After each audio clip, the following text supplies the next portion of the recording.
Let's tie a fly that will catch a trout's eye.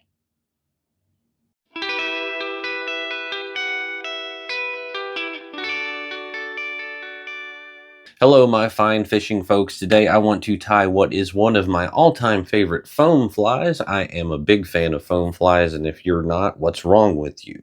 Foam flies are great. They float high. Fish like them. They're easy to tie, and they tend to be pretty resilient. That makes for a good fly in my book, and today's pattern is one that has produced for me time and time again, and that is the LA or the Los Alamos ant.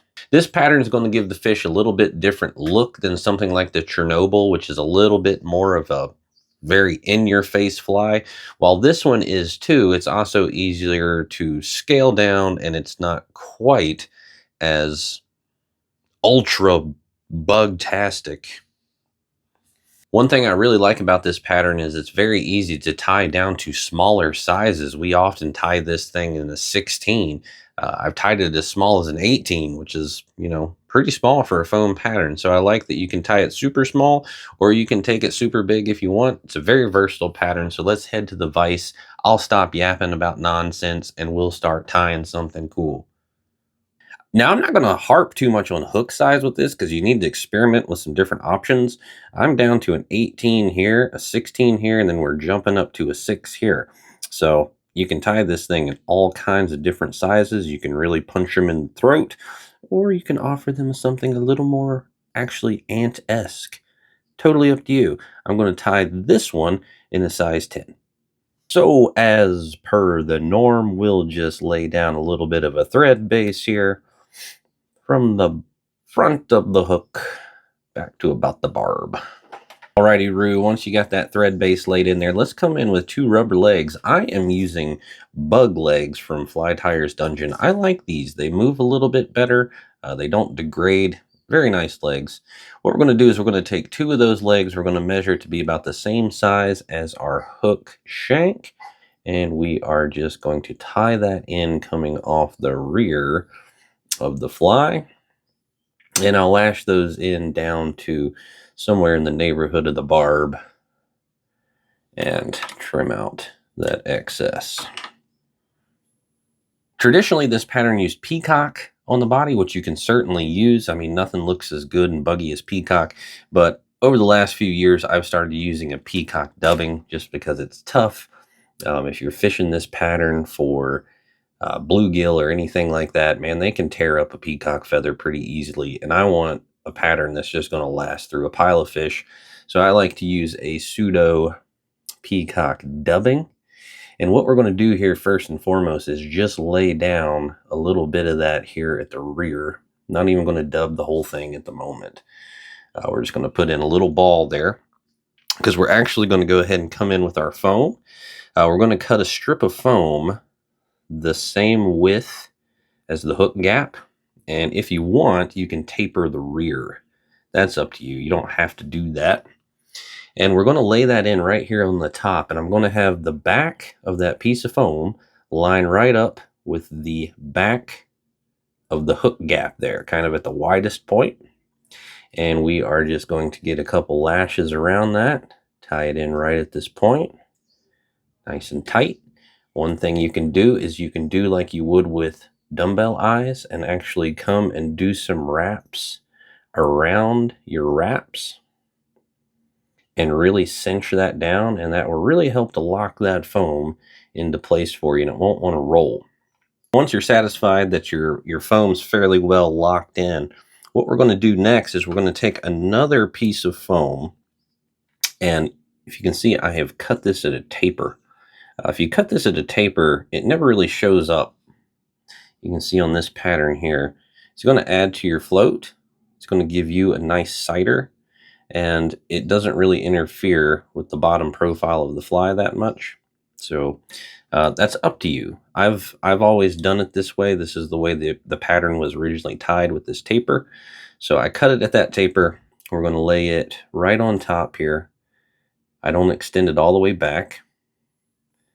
Really, for me, what I'm trying to get out of this top piece of foam is more buoyancy, as well as something that's very easy to see. I think to an extent, depending on the water, the fish certainly can see this. but I generally just pick a color that's nice and bright that I can see well from a distance. So that's all we're going for here. But we're just going to lash that down right on top.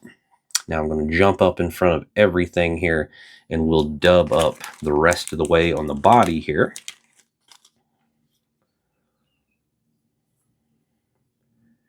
And ultimately, the foam is really the star of the show here. So I'm not too particular with the body. I'm not too worried about what that even looks like. Not worried about tapers. The fish are largely going to see this heavy silhouette of the foam. So I'm not going to lose too much sleep over worrying about getting a perfect, nice little tapered body down here. Don't think it's that important. So I'm just going to dub up to the front. I'm going to go ahead and lay down my bottom piece of foam, wrap that in, get everything lined up where we want it. I will bring my top piece of foam over and go ahead and wrap it in as well. And now we can come in, trim that head off. You've got some options here. You can see it naturally wants to flare, so this thing will spit a little bit of water if you strip it. It's kind of got almost a gurgler-esque head going on up there. So you can make this broader if you want to push more water. There's a lot you can do with this pattern. You can see that green stays right up on top. Doesn't really affect our bottom profile at all. And I'll be able to see that thing from a mile away, give or take. Once we've got all of that lashed in, I am going to come in with 2 more rubber legs. I'm going to lash those in on the top, and then I will just sneak those down to where I want them to be. You can take them low on the body, just going to get them in the water a little bit more, or you can take them right up to the transition point of the foam. That is up to you. I generally take them to the base of my bottom piece of foam because I want those in the water, doing a lot of kicking, getting the fish's attention. Once you have those legs tied in, you can just jump up to the front, go ahead and get you some lashes in there, and whip finish. Now, legs, of course, you can do what you want to do with length. I generally cut them relatively short. So I grab them all at once. I pull them down at just a bit of an angle, because just a bit of an angle actually adds more length than if we bring it straight. But I bring it down at an angle towards the hook point, and I cut right about the hook point. And that gives me nice even legs, and it gives me a good length. Depending on what you're fishing, too much leg becomes something that fish grab. It's nice to have all that movement. It's nice to have all that extra stuff going on in the water, but it also, especially in the world of panfish, etc., it gives something that the fish like to grab. They want to kind of then drown that bug, fiddle with it a bit before they take it. So I try to condense it a bit. It does add to hookups. This particular combination is a favorite in terms of color, the black and green foam. The ones I showed earlier, which is the pretty crazy purple and bright yellow, this has got a shocking amount of trout for me. I started doing this in the purple, kind of running with the purple haze theme. I do a lot of psycho prince nymphs and things like that. Purple is just a great trigger color for trout. It's a great trigger color for a lot of fish, but trout really key on purple. So this combination has been great as well. And then very often I'll do a purple and pink also. Like I say, this thing, it gets down in the water column a bit. It's a high floater, of course, but I think to an extent they can sometimes get a peak at this top foam. I don't think it matters much, but I do this foam for me in different colors for different conditions. Some things show up better. So, I'll have a few with the nice bright yellow top. I'll have a few with the bright pink, a few with the more subdued green, and I can kind of fish those based on what the water's looking like.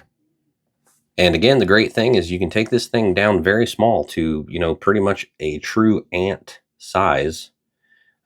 Tying this down in a black makes a great natural ant pattern that is, still super buoyant.